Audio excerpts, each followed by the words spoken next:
Good evening, and welcome to another brand new episode of Around the Campfire. Now, you're probably wondering, where are the hosts? Well, they're right here actually. Um, hi guys, Nicola here, and like usual, we are also joined by Catherine and Jackie. So, Hello. hi. Wait, sorry, we're improving. That's right. Ooh, spooky, spooky. I'm so scared. Were you pretending to be like somebody from one of those like PBS murder mystery like Sunday shows? Masterpiece Theater mystery Sunday shows? Yeah, kind of, but mostly I was pulling it out of my arse. So I my mean, horrendous attempt at an English accent, but I think it was a little bit on point. I I think. liked it. That being said, I'm not English, so I know I have got English blood somewhere in my DNA. Say that as you will, but you know, Wait, can't help hang that. on. There's a lot. Hang on. There's a lot to unpack in that statement. Hang on. So you hesitated right before you said in my DNA, which leads me to believe somewhere in your apartment you've got a dead body. You know, you're not the only one that's ever speculated that. A work colleague says that I've got bodies in my shed because Do it said that my little ID photograph on my old badge, it looked like a mugshot. It says you look like a serial killer, and I'm thinking, thank you. That's the nicest things that anyone's ever said. I've been called worse, but Well, just the if it point, I makes you don't have bodies in the shed. I'm not like the Wests. I don't have bodies in the back garden. Okay, so that sounds like someone who has bodies in the back garden would say. just blew my cover, haven't I? No, you're gonna have to find another host because I'll be in jail by next week. See you all next week. Prison edition. Oh goodness. If it makes you Yeah, feel any better, Nicola. I don't have bodies. I don't. If it makes you feel any better, Nicola, apparently it is not appropriate to open the trunk of a car and go, it's about a three-body trunk. Hmm. I did not know that. And so when I was buying my car, I opened up the trunk and I was like, wow, this trunk is huge. And the person I was buying it from, she was like, yeah, it's a pretty spacious trunk. I was like, you could fit like four bodies in here, six if you get little people. Oh my goodness. Oh God. We're it is October. That is true. Spookies. My God. Welcome everyone. This is October. We're like mid-October now. Next week is the end. What? Next week is the end. It's the end. That's all I'm gonna say. It's just the end. It's the end of October. And that means it's Halloween, so we're hoping, since we're trying to spook it up, hopefully we've done justice. Maybe next year we'll probably do something a little bit more scary. Spooky. Hey, Guilty. hey, hey, hey. I'll have you know, I'm working my butt off learning how to do audio editing just so I can slip things in here and there. So I think I'm doing a pretty darn good job. It's you two. Sorry. My mind went there when you said slip something in there. That's yeah. Nicola, that's Oh, for minded. later in the episode. Come on. Yeah, no. Yeah, God, what's wrong with me? Jumping the gun anyway. But Oh yeah, well. so can you believe this is episode 9? I can't count, so That is legitimately not the response I was expecting to that statement, but you know what? You carry on and you keep doing you. I try. I try. Never change, Nicola, never change. Anyway, guys, This is our 9th episode. Yeah, it's really cool. Okay. I'm really happy that we've made it like 9 episodes. We made it this far.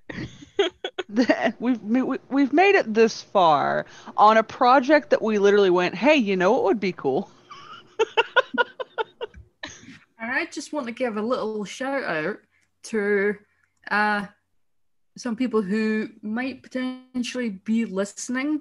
You know who you two are, because you did say that you were listening to some of the podcasts on that Zoom call that we had the other night. So if Hoddit and Doddit are listening, that's not their names, by the way. But yeah, hi guys, and yeah, look back on the episodes, and you'll find out the dildo story that I did say that I mentioned, and you didn't believe me. So yeah, it's there. I told everyone about what you two did, so Oh, that reminds me. it's there. It's been a while since we've done that, but since you bring up that story, warning, this episode is rated E for explicit. Oh yeah. Oh, goodness. Forget that part every time. This is why I think, oh God, if we really would have to mark everything as like explicit on YouTube, because then if we ever decide that we want to try to get money, they would demonetize us right quickly, right Yeah. at the episode where we talk about dildo. That was a good episode, That's the thing. If we were playing horror games, I know for a fact I would swear, because I am just, it's pathetic, really, with me. it's natural at that point. Yeah. Like, everybody knows when a ghost scares you, the best way to make the ghost leave you alone is to yell, "Fuck off!" Obviously. Yeah. And I think that's where the horror movies get it wrong, is like, no, there's not enough people just yelling, "Oh, fuck off!" Well, I've seen like a couple where they have done that and it just makes the ghost angry. It doesn't give them pause. But then I did watch a K like comedy drama, a K drama where it was like the guy can see ghosts, and how he gets money is that he beats up ghosts like with his hands, and like he his hands are rated E for everyone, especially ghost. And so like he was like in his bathroom and he was brushing his teeth, and a ghost passed by like the bathroom door, and she's like, "You can see me," and he's like, just starts brushing his teeth a little bit harder. And then she's like, "You can see me." And then she tries to, I guess, attack him, and he just like cold clocks her on the face. And she's just like, "How?"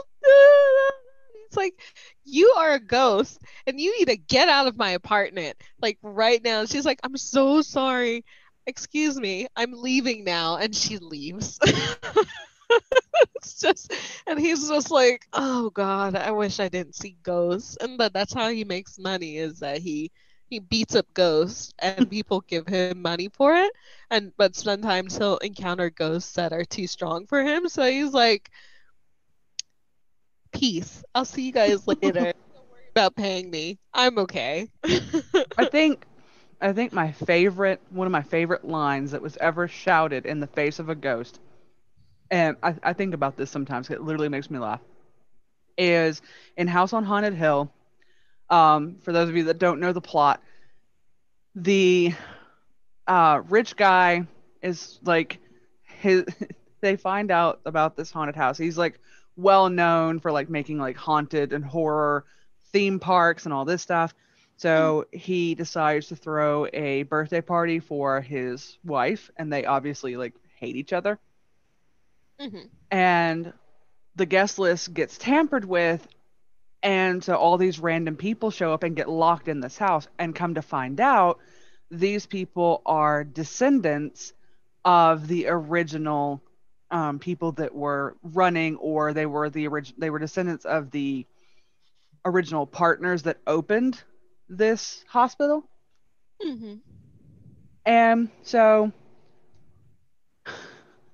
in the face of this ghost, this guy, he's like he's trying to do, I can't remember exactly now what exactly he was doing, but he just yells, "I'm adopted!" I was adopted! And he lived. Spoiler. So, I mean, it worked.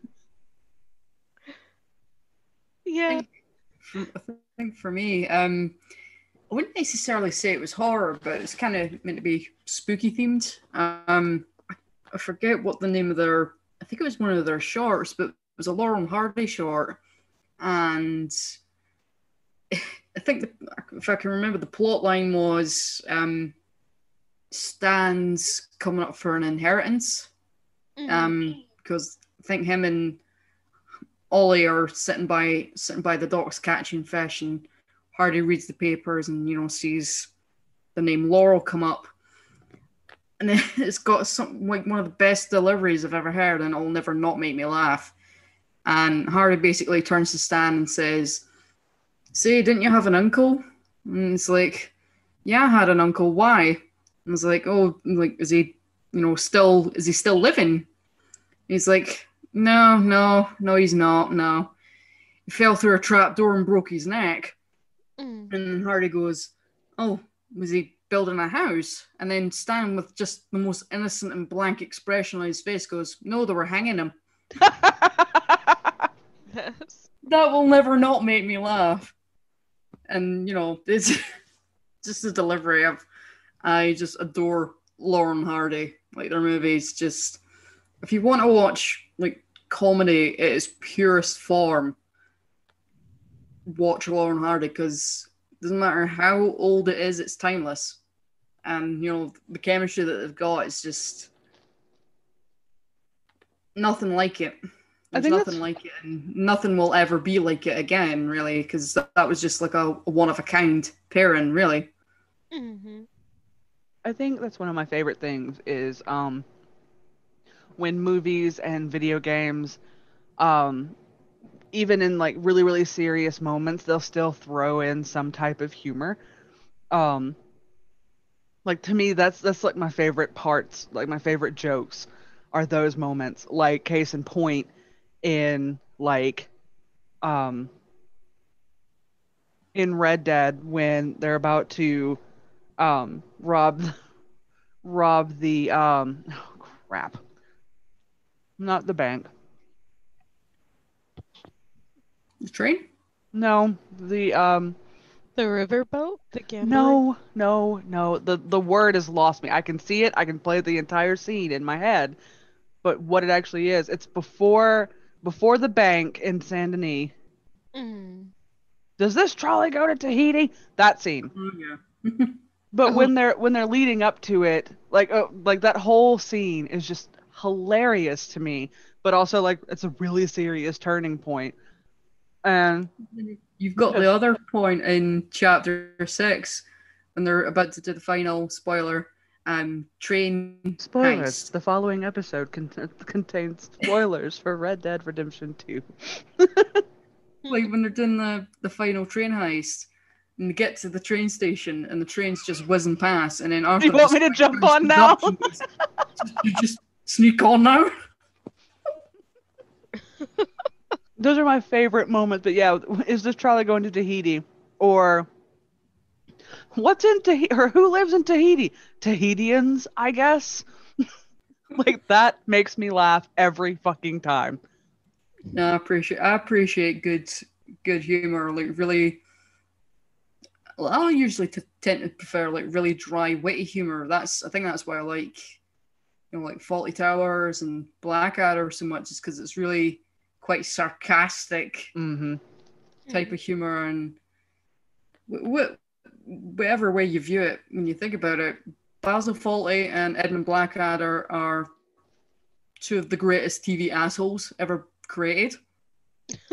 And it's not just that, because I know that, at least with comedy, that sometimes comedies can fall into a bit of a trap where certain characters are preserved all the good material. Mm-hmm. And then everybody's just, kind of like left in the shadows. But occasionally you get good, as I would put it, ensemble pieces where you've got a whole cast. Like prime example being, Fawlty Towers and Blackadder.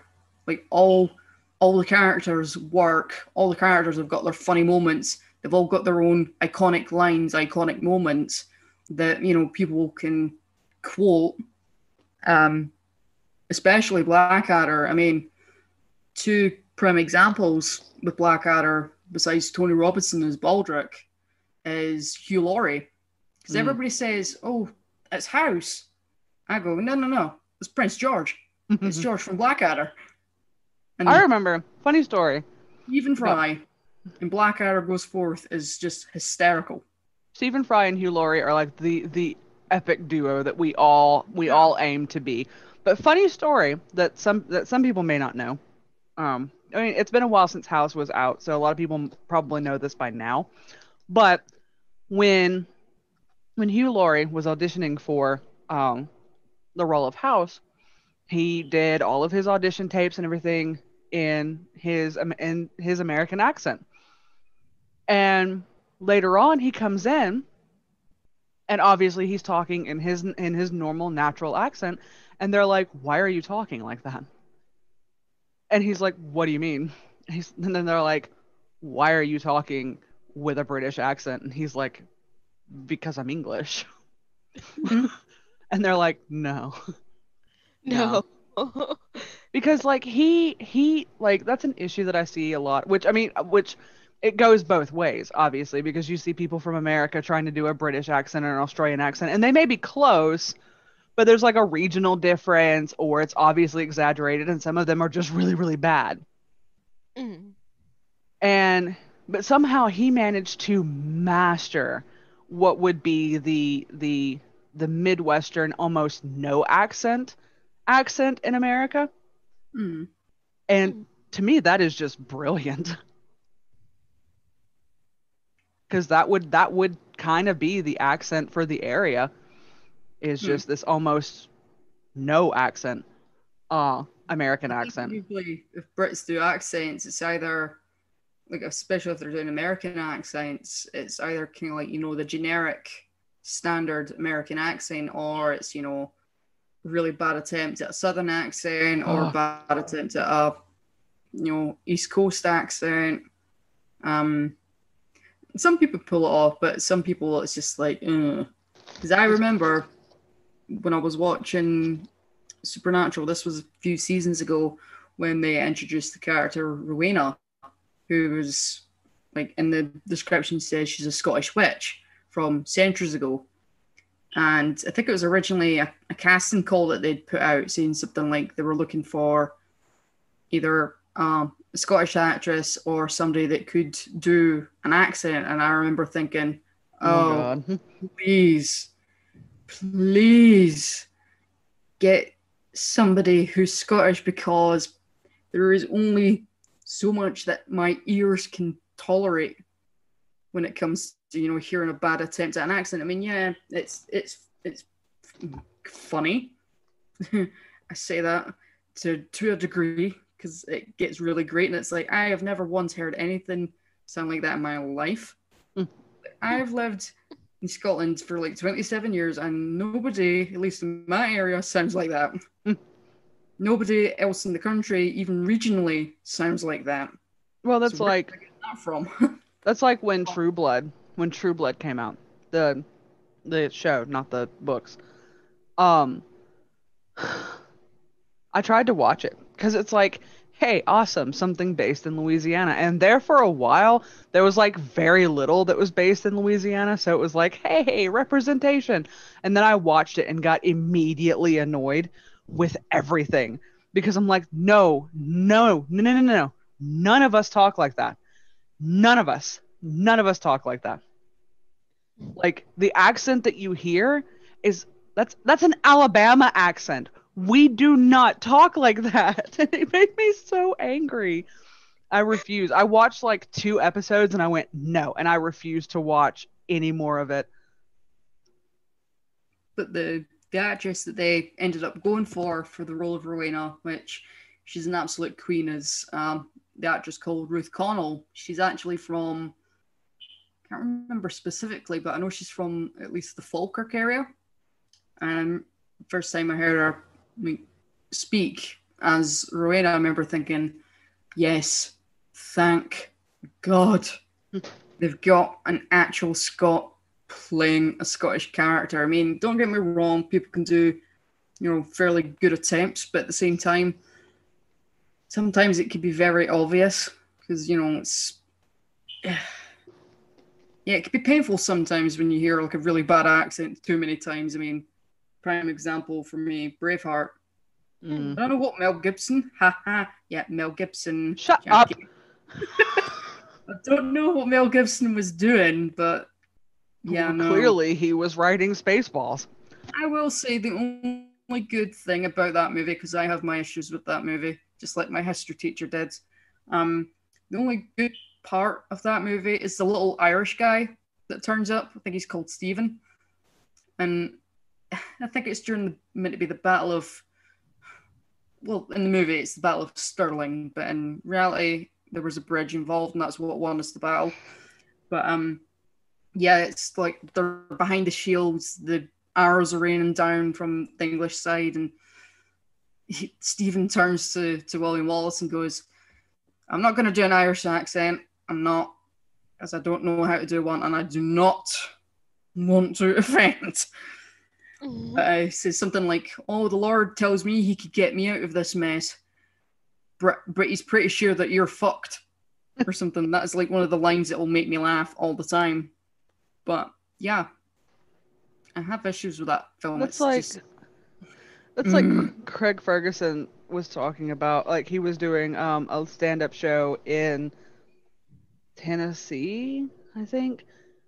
I don't remember exactly. It was a southern state, and he's like, the Scottish people and southern people should be better friends because everyone in the world thinks that they can do our accents better than we can.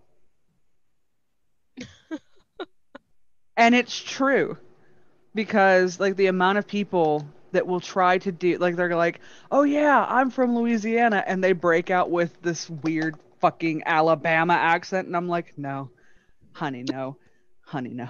We don't all sound the same. No, we don't. Because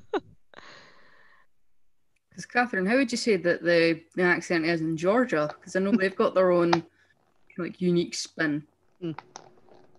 Oh God, it's a mixture. Sometimes it's like really soft, so you'll have somebody who's just like, well, I went down to the parlor and they didn't have any of those mints that you like. It's like really soft like that. Or you have what my husband likes to call the Louisiana Swamp Monster, which is like the coach of like Ole Miss or something like that, or like Louisiana. But he's just like he sounds like he's been smoking since he was like 2 years old, and like, also he drank nothing but whiskey as well, so his voice is just destroyed, and I can't even attempt it, but it's just like like it sounds like to me, and I'm just like, is what? Like you'll have really thick accents, and then you'll have like very soft accents, and then you'll have people with no accents, and then because we're Georgia, we got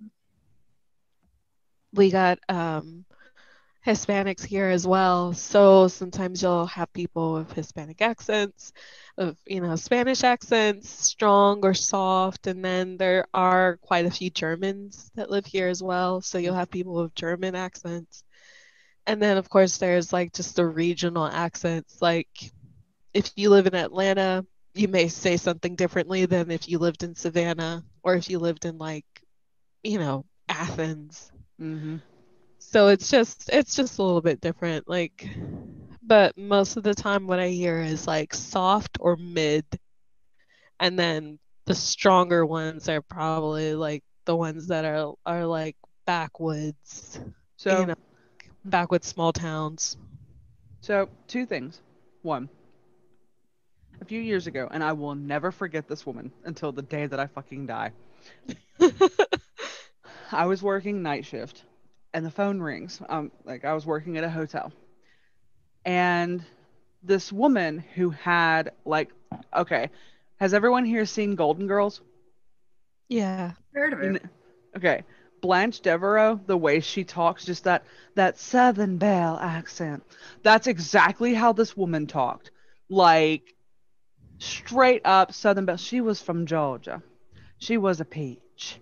And we talked, and she wanted to know if there was any way we could pull up security footage from such and such like a month prior because she wanted to see if her husband was on that camera. And I was Mm-mm. like, "Well, ma'am, um I we're not allowed to I can't even look it up. Like, I can't tell you if he was here. I can't confirm or deny if anyone was here. I can't give out guest information." And she's like, "Well, that's a shame because I'm pretty sure he's cheating on me," and just on and on and on. I mean, I ended up staying on the phone with this woman for an hour and I learned her entire life story. Like a Forrest Gump moment. And I can say this because I don't have a last name, but her name is Linda.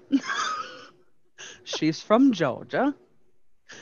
And she, like, she told me all about her kids. She told me all about her cheating husband and how he left her for some woman who spent like $10,000 getting her teeth redone. And honey, let me tell you, that was a waste of money. I was like, damn, we throw in some shade. And she's like, "You ever seen a horse's ass?" And I'm like, "Yes, ma'am." And she goes, when she's got her back to you, that's kind of what she makes me think of. She kind of makes me think of a horse's ass. And I'm like, "Oh my god." And then she turns around and it, same thing, man. She doesn't improve the view. I was like, "What the hell? What is my life right now?" And I'm dying because just that pure Southern Belle accent, just throwing out some serious shade, and it was amazing. My biology teacher in college, he when I first went to the first year of like college, I had a biology teacher who was basically a male Southern Belle. Like he was a dandy. He is just like, today we're gonna learn about, like he was just like, we're gonna learn about, like Punnett squares and chromosomes. So like, I do declare it was hot outside today. I'm just going to tell y'all a little bit about. And I was just like, sir, you you should be wearing like one of those like Regency clothing that they had for like the people that do reenactments and stuff like that. Because he just sounded like either he should be wearing a Southern Belle dress with like a fan and telling us that, like he needs to he looking like a powdered tea cake, or he's got to be wearing like one of those suits and asking somebody to dance. I almost died. I very nearly died. But yeah, he's also from Georgia, From you know, Georgia. from Georgia, and he was just like, today we're gonna learn about Mendel. Now Mendel here, he was a great man. He told us all about what you need to know that we're gonna learn today in biology. And I was just like, I love you. This is so great. He was like an older gentleman. He was I don't even remember his name. I don't even think he's a teacher at this college anymore. But yeah, he was just like that. I hope you guys are enjoying my accents. I am thoroughly Yeah. enjoying it. Didn't necessarily have a have an accent, but I did have a teacher at high school. He was an IT teacher. Mhm. He kind of looked, the best way to describe him, just picture Mr. Burns in The Simpsons. You know, kind of like the bald-headed, kind of like bent over, kind of scrawny, kind of vulture look. Yeah, that was him. But he sounded a bit like a Dalek. Best way to describe it. We'd always be prowling that department at lunchtime, and he would talk through his teeth, and a little bit of backstory. I remember getting kind of half harassed by two arsehole boys in my class in third year, and he was just just sitting at his desk doing his thing, whatever the hell that was. But a lot of the time, I remember thinking, "Is his batteries died? Is his battery died? Is he not seeing what's going on here? Like, we're sitting right by his desk. Is he like low battery or something? Just no." But I did. Obviously, we've had a few teachers from thereabout. There was a couple of Irish art teachers. Well, yeah, there was one. The head of the department was an Irishman. They were from the north of Ireland, so they had the really thick. I don't know exactly whereabout they were from. I know there was a biology teacher, but her name escapes me. I know I had her for biology at least once, I think. This is years ago, going back. But predominant one I remember was I had a little Austrian woman teaching me German. And she was brilliant. She was shorter than me, which says a lot for anybody that knows me, because, well, I'll paint a picture. I'm 5'1", so yeah, Itty bitty. I'm a hobbit, hence the name Tartan Hobbit. That's where it comes from. But You are baby, we protect. but I think I can do an attempt at this accent. I think, like I said, she was Austrian, so this might sound more German. But yeah, she would always be like, "Right, date and so weiter. Right, date and so weiter. Steh auf, steh auf. Ruhe Sie bitte, ruhe Sie bitte. Raus, raus." Like, Mrs. Reed, that was her name. She was a lovely teacher. I remember her really well. But yeah, she had this really thick Austrian accent. And yeah, that was my attempt at butchering an accent. And apologies. Think Strauss. Austrian. I think Strauss was Austrian, not He German. was. But yeah, In Australia, Strauss. See, when I was learning German, I was learning from she was American. Her husband was French, and so they were like she was fluent in German, he was fluent in French, obviously. And she also spoke French and like all this other stuff. And it was really really cool to listen because like 1 minute she'd be talking to us like normal, and then the next minute she would just switch over to German, and it's like what, hang on, what? But there was one time, and I like she tried to like, cause we're learning German, so she assumes we don't know any, and she tried to slip Scheisse into conversation, and we all went, we know what that means, because she forgot that we're also the generation that was raised on Rammstein. We know. What was the thing you would automatically do when you were in foreign language class? Anytime you were given a dictionary, you would always look up the swear words or the dirty words. I still do that. What are you talking about? Oh God. Yeah, that's something that people would ask. As soon as they found out that I was Hispanic, they would ask me, "Hey," and it's just like, "Yes. What are some Spanish curse words?" And I was like, "I can't tell you that." And And it's not because I didn't want to tell them, it's because I literally could not tell them because I had never heard my parents curse in Spanish. And so like it wasn't until like many years later that I met, like my husband, my partner's like mom, and she was just like puñeta, which is basically just like fuck. That's basically that. It was just like, because she's telling us a story about his dad, and they were playing volleyball, and you know how when you spike the ball and things like that, people can get a chance to hit it back. So somebody had hit it back, and it like hit the tip of like his middle finger and like bent it back. Ooh. Oh, He just was just like puñeta, like that, like son of a bitch, I'm like fuck, that hurt. And I just could not stop laughing. I was just like, it's so ridiculous. It's so fucking funny.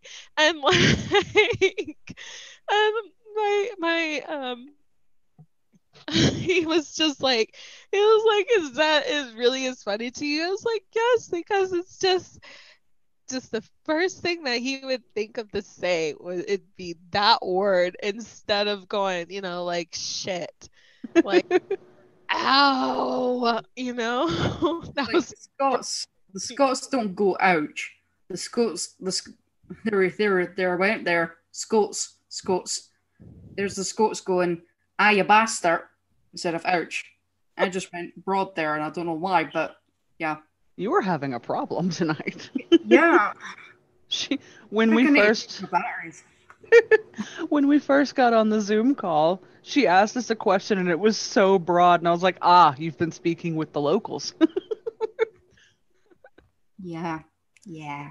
But yeah, the other thing I was gonna say is like the reason why Louisiana gets really offended by accents is because there is a huge difference between Southern Louisiana and Northern Louisiana.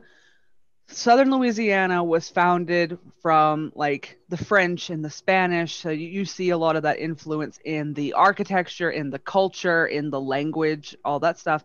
But up here, while there is still some French and Spanish influence, it's not as prevalent. Up here, you see a lot more of the Irish, Scottish, English, German, all that stuff. That's where our culture or our language was shaped and formed, and you can see that in our culture. There's actually a place not far from me called Germantown, which was founded by German immigrants. In my area, we have Celtic Fest because my area and kind of near it was heavily Scottish, Irish, and Welsh. So we actually petitioned like many years ago, like 10 years ago or so. Oh God. Anyway, just had a moment.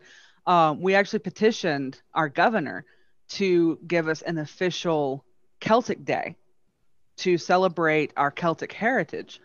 Um, and he let it go through. I can't tell you what day that is now. I think it's like October 25th, but I can't be 100% sure. I think it is in October at some point because Celtic Fest is always held in October. Mhm. Um, but yeah, so that's one of the reasons why we get so offended is like just the main differences. And then like in the episode where I started off speaking in a very thick Louisianian accent, I was actually using a Cajun accent. Mhm. And you can tell because in like South Louisiana, when they say their O's, especially, they will round out their O's. So you would hear gumbo. So obviously gumbo is spelled with a U, but you would round it. So all their letters were kind of rounded. So gumbo.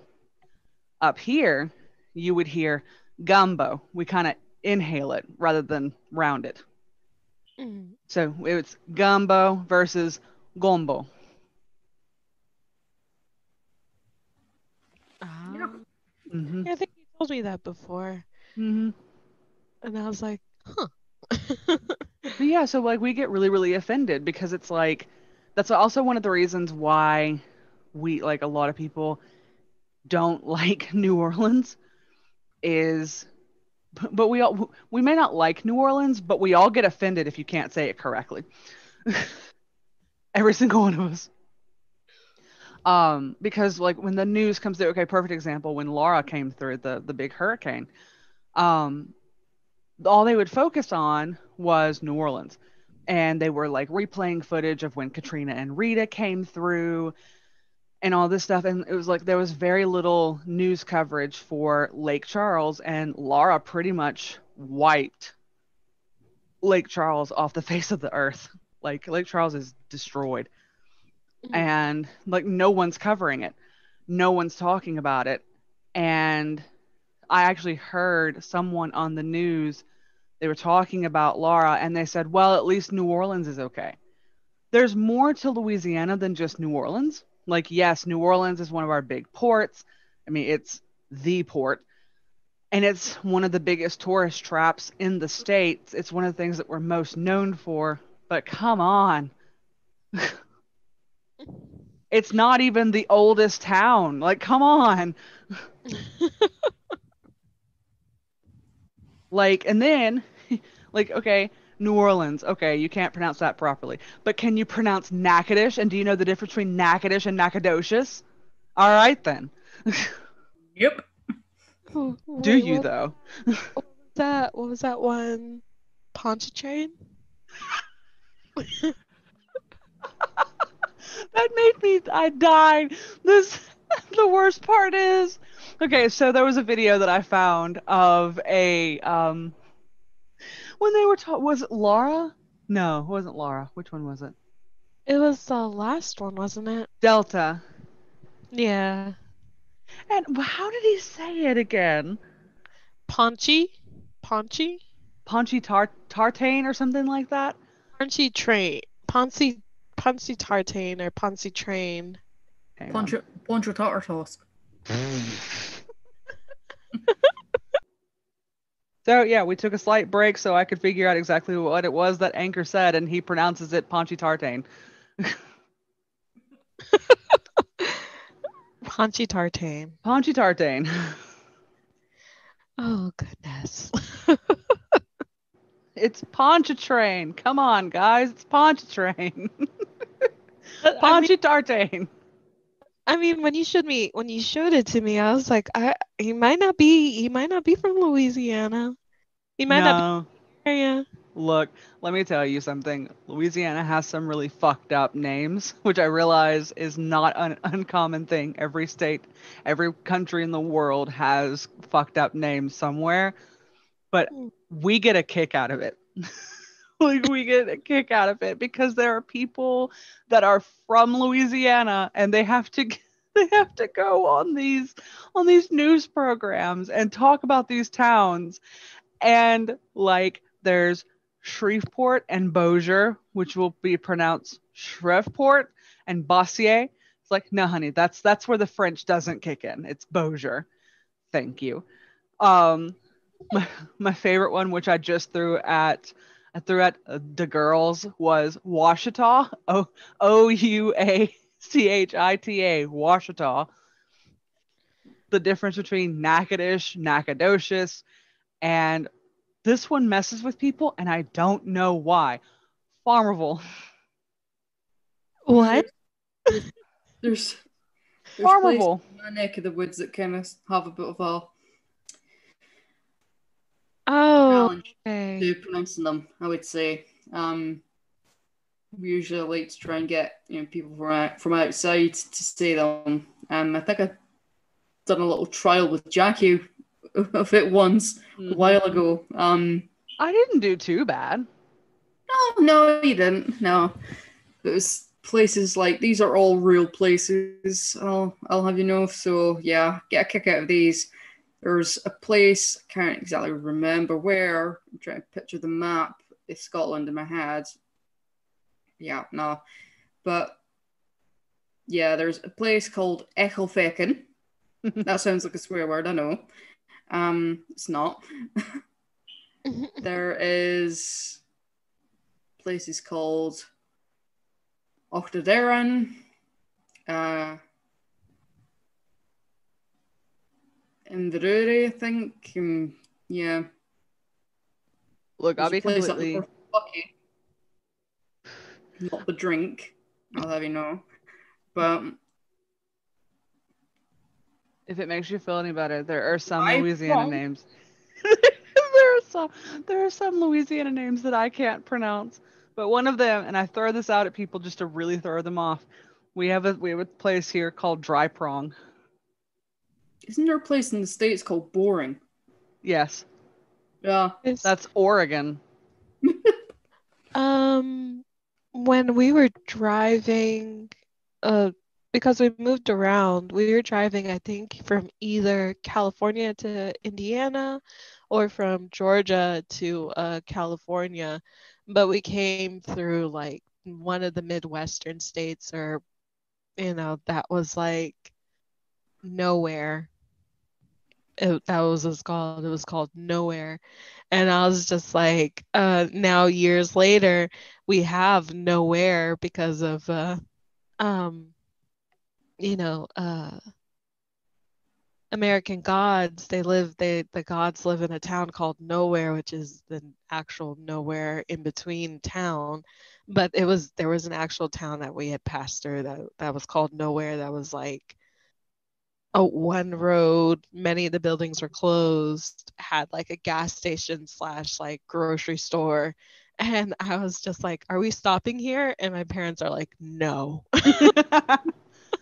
So I just found one. I actually didn't know this one. There's a place in Louisiana called Mawata. Mhm. So named because this is where trains and such would stop because they needed more water. Oh my God. So it's Mawata. You know, I just seen up there that you scrolled up. It was it gross teat. It looks like gross teat.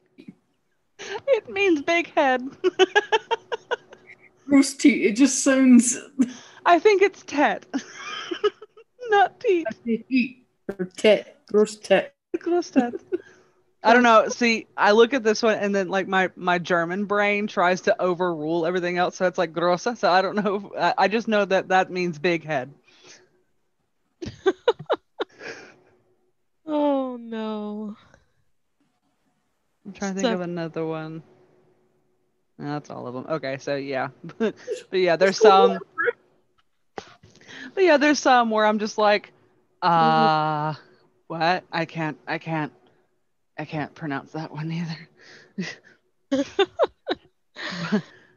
But moving on, because since we've spent literally almost an hour talking about nothing. well, Randomosity. I think it's interesting with the accents, and I mean, it also ties into what we wanted to point out, because some very fine actors and actresses are doing live streams for more signings this weekend. You may have seen us tweet about it. I know that we shared it earlier in the week when I had first announced it, but Nick Malempi, Kylie Vernoff, Mia Davis, and Howard. I want to turn a bit. I want to pronounce his last name correctly, and we looked it up too. Panasic, Panasic. Panasic. I always mess it up. Howard Panasic, who played Strauss, are doing signings. So I'm laughing because when we were like when I saw the name, like Catherine, I don't want to mispronounce it.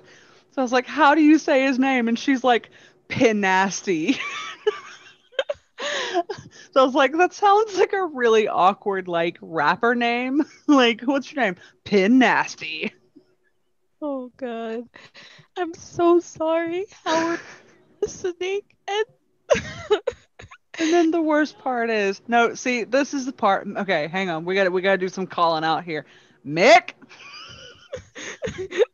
Mick, I know you're listening, sir, friend, pal. Do not, do not go run to him and tell him that we called him Pin Nasty and that should be his rap name. Don't do it. but you told him don't. He's gonna do it anyway. Exactly. Well, I mean, I had to try, Mick.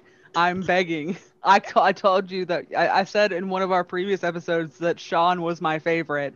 I feel like that earns me something, right?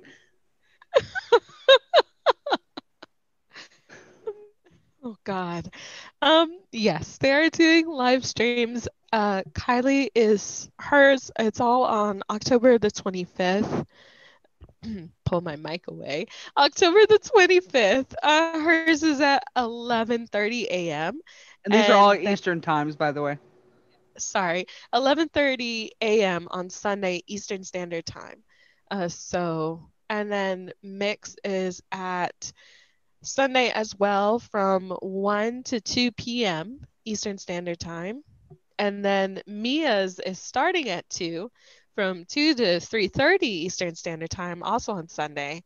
And then Howard's is on Sunday in the late afternoon at 4 to 5:30 Eastern Standard Time. And it's all going to be on Instagram, on their individual Instagram pages. And you can find their prints and everything on Streamerly, which is Extremely. yeah, STREAMILY.com. And the good thing about, if I'm understanding this correctly, when Kylie and Mia did theirs through Streamily last time, they actually do live updates, so you can actually order your print the day of the signing, and like they will get an update because I guess they send them like extra prints or something like that. I'm not quite sure exactly how it works, but yeah, usually the cutoff is like midnight the day of, give or Mhm. take. So yeah, but try not to wait till last minute for obvious reasons. So yeah, but like this is an awesome thing. The prints are actually not that expensive. They're cheaper than Greek, wow, geek sign. So Right. yeah.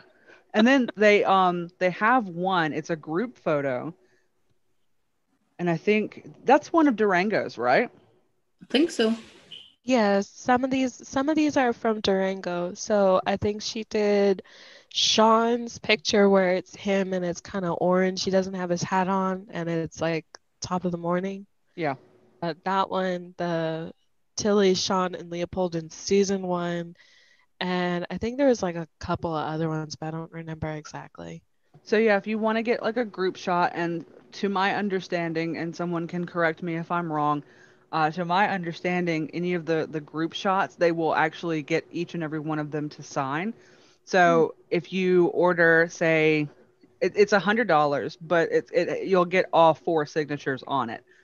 So like Mia, Mick, Howard, and Kylie will all four sign it. So you actually end up saving money. You just have to drop a bit more, like at the very, very beginning. Um, but yeah, like it's a really cool thing, and like I've been involved in just about all of the streams in some way or the other. And it's a lot of fun. It's a good opportunity to sit down and kind of not chat one on one, because like if anyone's been involved in an Instagram live, they know that there is no one on one, but like there's a chance that they can read your comments, they'll say your names out loud.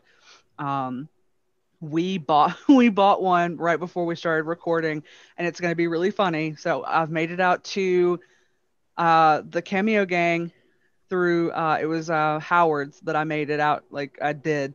So everyone go watch Howard's stream and you will hear him you will hear him mention the Cameo Gang. Oh no. Yeah, what we it's we're just gonna leave it as a surprise. Yep. Oh God. But yeah, they're all doing it on October 25th. So if you are, I think most of everybody is already following their Instagram, so you probably already seen the messages. that they're sending out, like, hey, we're doing this. So yeah, we're just kind of reminding because at the time of this recording, it's a Tuesday. So when we do um, release the episode on Thursday, it's going to be like a couple of days before they actually start. Mm-hmm. And I know Mick had said something about like when he had written it, he had written October 23rd through 25th. So I thought they were going to be starting on like Friday or Saturday and just like one, two people would be on one day and everybody else would be individual, but no, it's all on Sunday. Yeah, it's all on Sunday. It's going to be individual, which is why there's individual times. Although they have talked about like popping in and kind of like hanging out on each other's streams, which I think would be really really cool to watch. So yeah, everybody go turn on your notifications for all four of them on Instagram. Follow them on Twitter to find out any updates. And yeah, and then of course tune in for Howard's to hear what the Cameo Gang has to say and what we requested. Yes, like I haven't talked to or met Howard before, but everybody else is like really nice, and I am going to go out on a limb and assume that he is very nice, and so Let's hope so, because if not, our little message is gonna fall like a lead balloon. no, I think he's really nice, or at least from what I've seen. So yeah, I think he'd be a nice guy. Enough to entertain our weird message that we asked. But yeah, there's this all going there. And there was something else, wasn't there? Something. Oh, yes, the question from last week. I'm trying just like there's something else that we were going to do immediately after this, and then I was just like, Ponchy trade. Ponchy Tartain. It was we were gonna wish Chloe a happy birthday. Happy birthday! Yes, happy Birthday, Chloe. we've individually wished Chloe Rose at C Rose Burns on Twitter. It's her birthday today, so we've individually have wished her a happy birthday, but we just wanted to give her a shout out to say happy birthday. I know that when this episode airs, it's going to be on Thursday, so it's going to be a very belated happy birthday from all three of us. But happy birthday. But oh, let's see. And then we had our question that we did for last week. So last week we had asked everyone if there was let's see. Our question for this week is what is your favorite creepy, scary movie or video game you like to play? So we got some answers, and I'm going to read the ones on Facebook, and then, we'll go to the Twitter.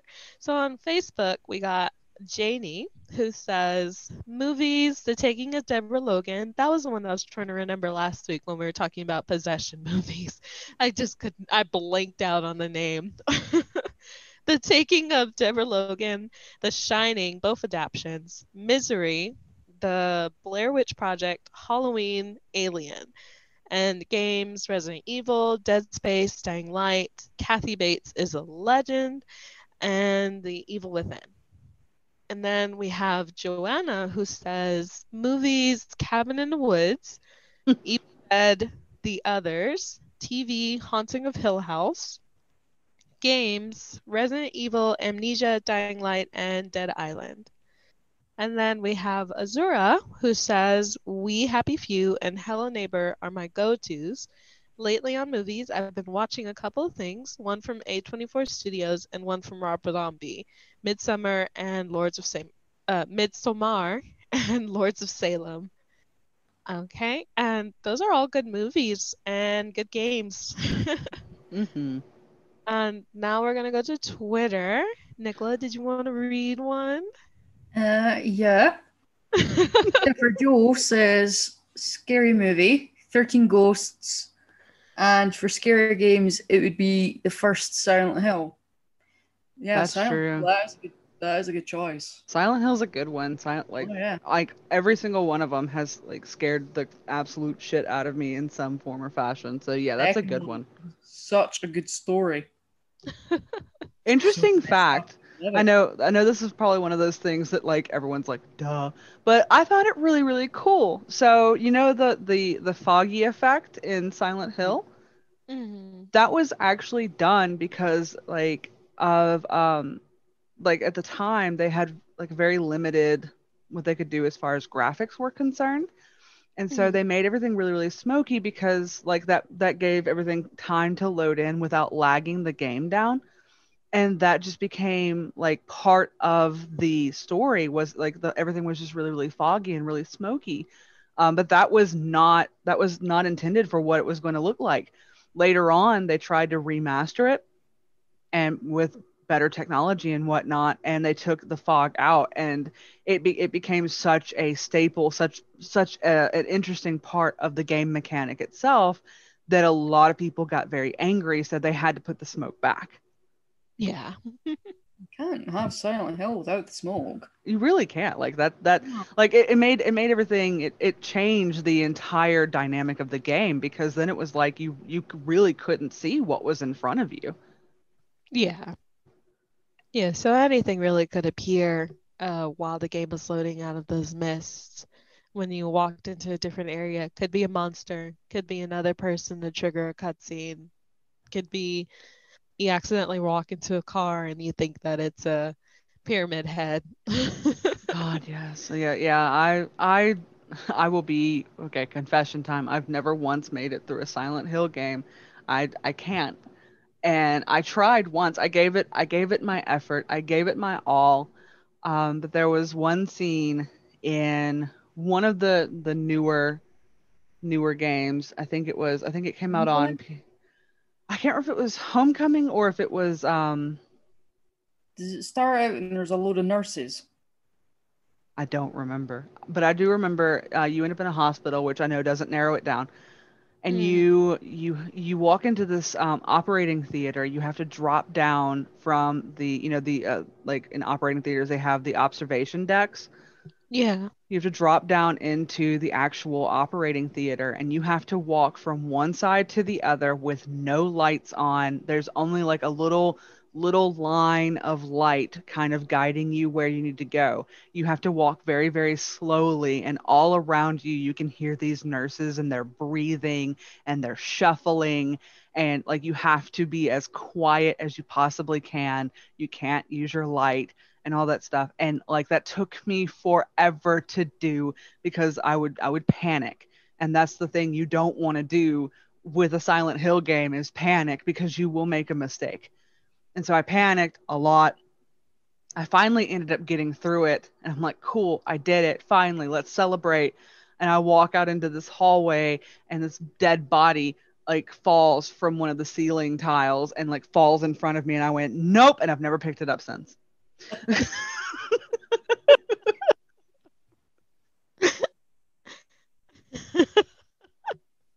So there you go. Oh goodness. Cronell says Black Mirror 3. So the last season, I don't think there has been another season of Black Mirror after the last one. But Black Mirror season 3 is his scary or creepy uh movie or show that he likes to go through. I know that I they had the Bandersnatch. That was one of the movies, so this is probably the season. probably I know I watched season 1 and 2 and like I really like Black Mirror because it's like none of them end on a happy note ever. But Yeah. it's like it's very heavy and it's very very dark um and very mature. So yeah, no one under the age of 18 go watch Black Mirror. But I like it because it makes you think a lot because Mm, it's like it takes these extreme examples. Like if you ever seen episode 1 of season 1 of Black Mirror, you'll know exactly what I'm talking about. Um it takes these really extreme situations and they're just extreme enough to be outside of the realm of reality, but Hmm. they're also, but it's still very much linked into like what's actually happening in a weird way. Um, in episode 1 of season 1, they they they steal they kidnap a princess, and because obviously this is all based in England, and they kidnap a princess, and they their demands are, if they want the princess to be released, then the was it the prime minister? I can't Yeah. remember. Yeah. Anyway, he has to go uh on air and have relations with a pig on television. And so they battle back and forth. They try to figure out a way around it. They try to figure out, all this stuff. And every single time they've come up with a plan. Like they're like, okay, well, we can set it up like we would like a porn shoot, and just, use angles and make it look like you're doing it, but you're not actually doing it. And that was shot down, and like all this other stuff. So finally it ended up he had to do it. And the streets were empty because everyone was home, everyone was glued to their television and they're watching, even though it's disgusting. And then they find out that if just one person had walked away, spoiler, spoiler, spoiler, spoiler, spoiler, if one person had walked away from their television, they would have known that the princess, had actually been released like way before he ever went live. But because everyone was glued in on watching this disgusting display, no one knew it. Mm. Yeah. I think it was like a thing on sensationalism and things like that, you know. Um, let's see. The last one is from The Wild Bandit, and he says, Alien Isolation was brilliant, always creeped me out. Scariest film has to be The Exorcist. That's a good one. I've never seen The Exorcist, but I know my mum says that her and some friends went to see it back in the day. Was it 1973? The Exorcist came out, or thereabout, early 70s. There. We used to think. But yeah, she says that her and her friends almost got kicked out because they were screaming too much. But when you think about it back then, when also the hype that The Exorcist gave, you didn't have a lot of horror movies, that in your face at that time. Um, so yeah, you can understand why there was such, hysteria over, obviously the idea of possession and Mhm. faith and all that. That would obviously drum up, certain controversies within the church, and it'd There be were there were stories of people that were it was 1973, by the way. There yeah, I was were there were stories of people who, like, they fainted yep, while trying to watch this movie. They they had full on panic attacks. They like everyone like stampeded. Like there were some theaters where everyone like left in mass hysteria. It was so scary. It was like, and you look at it now, and the same can be said for a lot of like the old fashioned horror movies. Is like, you look at them now and they're cheesy, or they're stupid, or like they have really really bad special effects and it's really obvious. But it's like, you have to think about it in terms of then.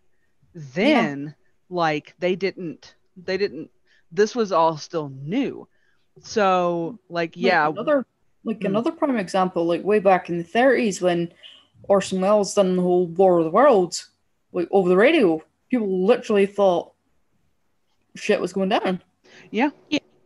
And like another prime example, obviously more modern times. I don't know the exact, you know, um, response to it because obviously I was just a little nipper at the time when it came out. But it was Blair Witch when that Mhm. came out, because obviously that was essentially one of the first, like found footage Well, it was. horror movies. And obviously then years went by, then you had the likes of, Paranormal Activity. I mean, I remember seeing Paranormal Activity. Thinking of my words there, getting tongue tied. Uh, I'm tired. I need my bed. But End um, episode. we'll carry on. Soldier spirit. But no, I remember seeing the first two Paranormal Activity films in the cinema, and I went with a larger group to see the second one. But for the first one at least, I went with two people who wild horses wouldn't drag them to see a horror film, to say the least. Yeah, I think it was their idea to go see it actually, which just baffles me. But that being said, those two dragged me to see Twilight, so that was my vengeance, in my opinion. But yeah, because what the hell was that? Shall I just say? But I had my opinion about that. But I'm not going to go ranting about Twilight. It not the time. But Now is not the time. No, I it's not remember. the time. I Well, remember. Do what? oh no, I was gonna say, the Blair Witch Project was the first one of the reiteration of found footage films. The Hmm. first found footage film was Cannibal Cannibal Holocaust, which was Hmm. like Uh, filmed in like the 70s, and they banned it because it was gross. It was essentially it pushed every single boundary until it basically like fell off the cliff. And Didn't that like one of the films that would be classified kind of like torture porn? Like Human Centipede type. yeah, it was classified as like torture porn, but it was now we would call it that, but it was a found footage film, and the person who made it basically he was just like, we got to do it like this. It has to be like this. And there were parts of it that the actors themselves and the actresses, they're just like, we just want to go home. And they, didn't didn't the director have to like stand trial for like murder and whatnot until they like lined everyone up to prove that none of them were actually dead? yeah, because they had signed a contract that said that they couldn't appear in public for 2 years. And he basically forced them to sign it. So they had signed it, and these people had the actors that were the main cast had essentially dropped off the face of the earth. But they also had put them on trial because there was parts where some of the actors had to um, mime or mimic, like sexual assault. Mm-hmm. They were very uncomfortable with it. And the person who was playing the native, because this is supposed to be like the Amazon, she was uncomfortable with it as well, but he was just like more, and so they're just like, we don't really want to do this. And then there was also like body parts and blood and things like that, and they're just like, did you kill people to get, so it had become this whole like thing. And I think that he was banned it was banned where he was from, which I think was from Italy. It was banned in Italy. It was banned in the United States. Like the first time that it played, everyone went. Everyone, just like The Exorcist, fainted, and then everybody was just like, no, and it got banned. He had to stand trial. The actors and actresses came out of hiding because basically it told them, if you would get paid at the end of 2 years, like whatever he had promised them, you'd get it at the end of 2 years, but you have to follow the contract, which was basically exploitive. And it's sort of like what they tried to do with the Blair Witch Project. And with the Blair Witch Project was oh god, they Sorry. no, I wasn't reading what you're saying. I was trying to remember what they did. With the Blair Witch Project, they tried to do the same thing, tell them that they couldn't appear in public for like a year, but that didn't work because it wasn't the 70s. People couldn't just have no contact. This movie was made in like the 90s, where people had like cell phone, like people had like the starting things of cell phones and computers and emails and stuff. And if somebody had gone missing, quote unquote, then it's like people are gonna go and they're gonna look for them just like in the 70s, but it's gonna be a lot harder for them to disappear, Yeah. you know And so they're just like, you know what, never mind, that's fine. Just don't show up until after the movie has premiered. And and so the movie premiered, they had this whole big like website that had this like Easter eggs and things like that on the website for the movie and stuff like that. That was like the trailer and some other things and like the story and the obituaries or like the missing people things of like the actors and stuff like that. It was really like it was AR. It was basically like 90s AR, if you know what AR is. It's alternate reality. Hmm. And there's been a few like things that did that, like Marble Hornets I think did it, and then there was like Slenderman as well and some other like other things, but yeah, they had that for the Blair Witch. And so it was like viral marketing as much as you could do in like the 90s. Yeah, it's really cool to see like um how far a lot of these horror movies have come.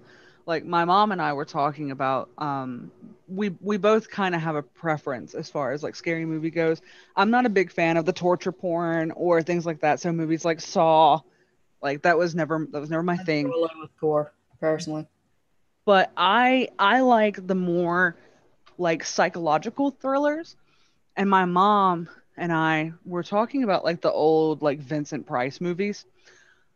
Vincent Price. I love that man. But anyway, a lot of the old Vincent Price movies, they would like she remembers being a kid and watching this one where this woman runs into a room and she frantically like there's this door that has like a whole bunch of locks, and so she's like frantically locking each and every one of them, and she finally gets the last one thrown and she turns and the guy is standing in the room with her.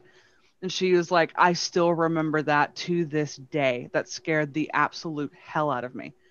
And like to me, like a lot of the horror porn and like just the in your face gore and all that, like that's like it has its place, and I'm not knocking it if that's your favorite thing. Just me personally, I'm not a big fan of it because it doesn't like it's I don't like that particular type of scare, but I like the stuff that gets in your head and you think about later. Case in Hmm. point, what was it? The Woman in Black, I think it was. It had Daniel Radcliffe in it, Yeah. and I couldn't even tell you what the plot of the movie was anymore. But there was this scene where this we ever like my friend and I we called him Mud Baby. This like looked like a young child rose up out of the mud, and it's like there's this thing that's just covered head to toe in mud, and it's like stalking towards him. Hmm. And like while I was watching it, I was like, okay, this is kind of dumb, and like a lot of it relied on the cheesy jump scares and all this stuff. But later that night when I was driving home, there was a like I was driving home in the dark on a back road, and there was this shadow thing on the side of the road, and I was like, "Oh God, it's Mud Baby," and it was actually a mailbox. I was like, "Ah, that was a good movie." Goodness. Yeah, it's my sisters don't like horror movies. I watch them and I'm just kind of like, oh, okay. And then I go to sleep. I just go to sleep as normal. But yeah, they don't like horror movies. Um, all of the ones that you guys have mentioned are really great. I like 13 Ghosts because it's like campy. It's Yeah, campy. But it's not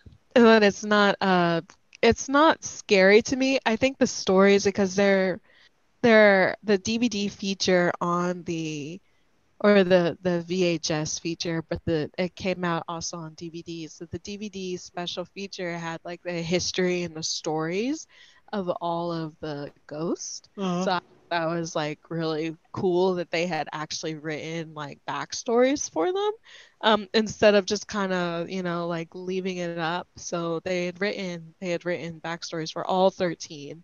And in a way, it kind of reminds me the way that they did it kind of reminds me of the way that Dead by Daylight does it. Did it with all of their like slashers and killers and stuff like that. How they have like them, and you're kind of just like, okay, so what's their story, and you sort of like piece it together. Um, but people have been putting all of their stories together online, so then you can kind of get what everything they have so far. Yeah, it's actually I love that kind of stuff. I think it's fascinating. And like you watch the movie, like I love 13 Ghosts. Um you watch the movie and it's like, oh crap, hang on. Turn that off because all I can hear is da-da-da-da in my ear. Our timer went off again. It's okay. I mean, we can, because next week is our Halloween episode, so we can continue to talk about spooky things on there. Spookies. I know that we were planning on telling ghost stories or ghost happenings may have happened to us. Or just spooky stories in general. Because remember, I used to work in a haunted house, haunted Yep. theme park. I've actually been to some haunted locations. So next week we're gonna be doing a little bit more. It's our Spookies. penultimate spookiness. Will we have a guest on this next episode or no? I don't know. Said guest never got back to me. So if you're listening, you know who you are. You need to get back to me on that one. If not, it'd just be us three. Telling spoopy stories. And I have plenty. Because I grew up in a haunted house. So it's going to be great. Yeah. Yeah. I've had a couple of spooky incidences. Incidences? Incidents. I had a couple growing up. Not so much now, but just a couple. I've had a few now. I've also worked in hotels. So, and hotels have to, pretty sure in order to open a hotel, they have to reach a certain level of spooky. Mm. They have to be the right amount of will the Scooby-Doo villain haunt this place to collect insurance money, so it doesn't, when it gets bulldozed, so they can build an ultimate theme park on top of it. Yes? Careful mentioning Scooby-Doo. Nicola's still here. She might get scared.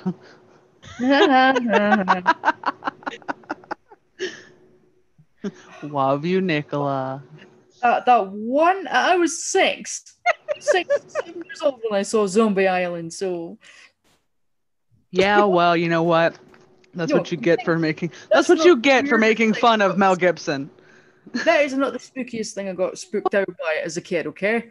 You should always make fun of Mel Gibson. Mel Gibson is not a good person. He's not. I'm going on a side rant about something else that spooked me. It is completely out of the realms of Halloween at all. This, you'll find this funny. But I remember when I was a brownie, years ago when I was a kid, because obviously it's, Christian themed, or it was back then, before obviously it's obviously become more inclusive to anybody of any faith. But we used to get shown these little Christian cartoons called the Story Keepers. And I remember this was years ago. I found a VHS of, it was like a compilation of a few of the episodes, and they put it together in the form of a movie telling the Easter story. Mm-hmm. That gave me nightmares.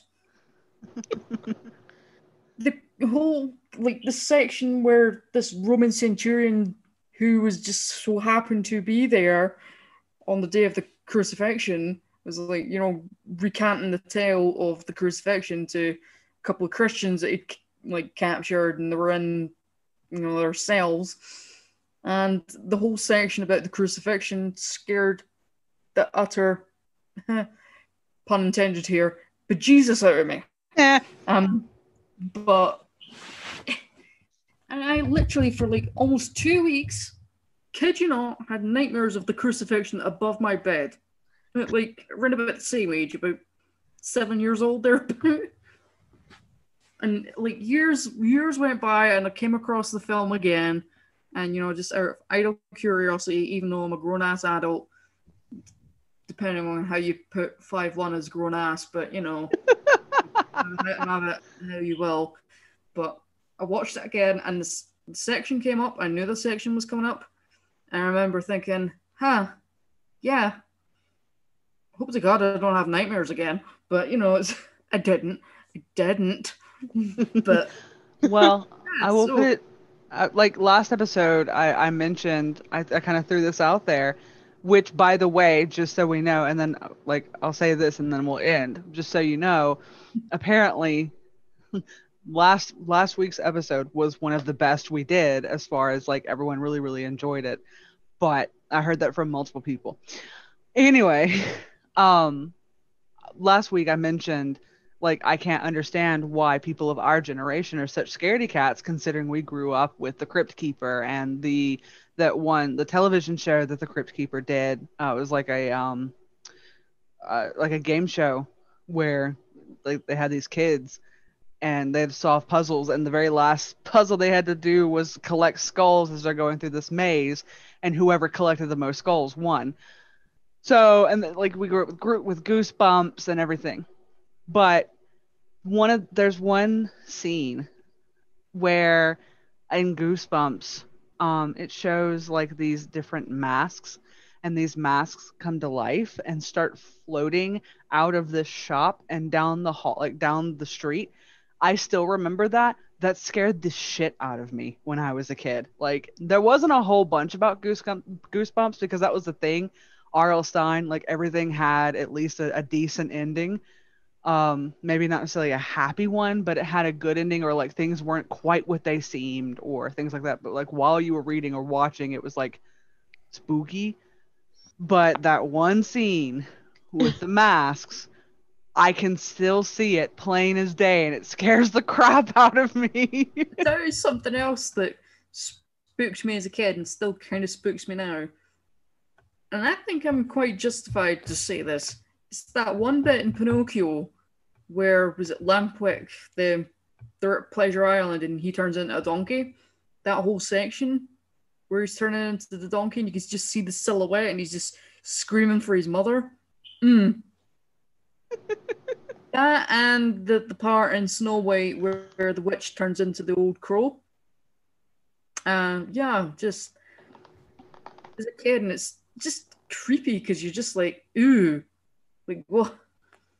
At some point, Obviously, then you try to read into it, thinking as an adult, going, "Oh, what the hell is going to happen to all the kids that are donkeys?" And God forbid, what happens to the ones that can still talk? What are they going to do to those kids? And then you just get really analytical about it, and you're thinking, "Yeah, I've kind of ruined it now." So, at some point, we need to get Nicola to play Dying Light. no. That's what we were planning on doing this Friday because I was going to play Oregon Trail. Oh, yeah, that reminds me. This Friday, we're not going to have a stream, but we are going to upload the video of Nicola and playing. We were going to do Oregon Trail, but then I was like, oh, man, I can't afford to buy it right now, to be honest. I couldn't afford to buy it because I have bills. So, Life. do you want to play Dying Light instead? And she was like, I have to play by myself for tutorial? And I was like, yeah, it teaches you how to do the stuff and then we can play together. I'll be on the headset with you while we're doing it because I'm doing it too. And she was like, so she was like, we could share play Oregon Trail. And then I was just like, but then we wouldn't be able to stream it because you can't stream and share play unless, I guess if we were doing it a different way, maybe someone out there can tell us if there's like a different way. But anyway, so like, yeah, so we were just like, okay, so we'll do that. So we're gonna play it and we're gonna record it. I'm gonna record it from the TV and then we're going to upload it to YouTube. It's probably going to have to go into 2 parts because I do not think that the PlayStation can do an hour of recording. It can do maybe about 30 minutes. Because I think it's about an hour for share play. I think. It's Oh. about an hour for share play, so it's probably going to be split up into 2 videos. So it's going to be a part 1 and a part 2. There's just one scene in particular that I really, really, really, really, really want to see Nicola react to. in Dying Light, I really No. really want to see it. No. Yes. No. Okay, then we'll leave it at. I'm going to attempt to play the rest of Resident Evil 3, or technically it from the start again, and hopefully get past the bit that I got to, but I think I did well. Okay, we'll leave it up to the fans. Fans, if you've made it this far into our episode, No. first of all, thank you.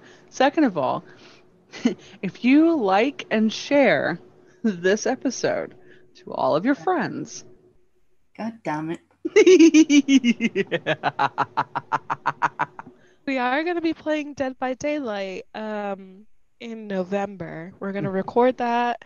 We're going to record all this playing, or we're going to try to get everybody to live stream it. I don't know how it's going to be. Because the day that we were going to do it, I realized was Thanksgiving week. And I was just like, oh man, we're probably going to have to do this, record it in advance. Americans in your Thanksgiving. Thanksgiving. But yeah, we're going to be doing Dead by Daylight, which is also going to be fun because it's going to be Nicola and I going, we don't know what to do. And then Janie and Jackie. Dialogue. I know. And Joanna are all going to be like, ah ha ha. You see, the wrong neighborhood. See, you say that, but here's the thing. So it has been 2 years since I've played Dead by Daylight. I've watched it being played many, many times, but it's been about 2 years since I've played it. So I guarantee you the first match we do is going to be, how do I play this game again? All right, but I think we've reached the end. Just keep going, and I'm just like, look, we can do 2-hour episodes probably next season. But yeah, that's it. This is the last episode. Congratulations, you've reached our series finale. But don't say that, not yet, anyway. No, The final level. no, we got more to go. But Yep, yeah, more of us. Psych. This is not our final form. It's the final countdown. Psych.